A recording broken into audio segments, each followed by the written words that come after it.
Good morning mga kapatid. Ayan, dito na naman po tayo sa ating mga alagang sisig.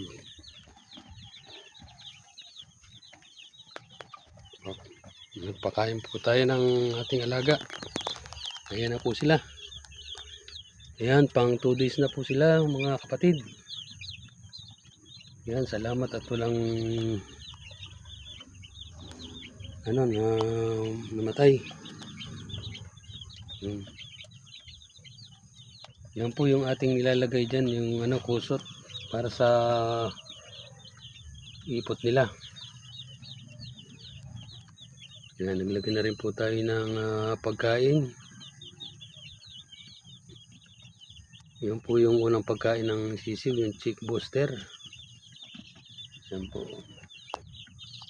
Mayroon pa natang mahinang iba.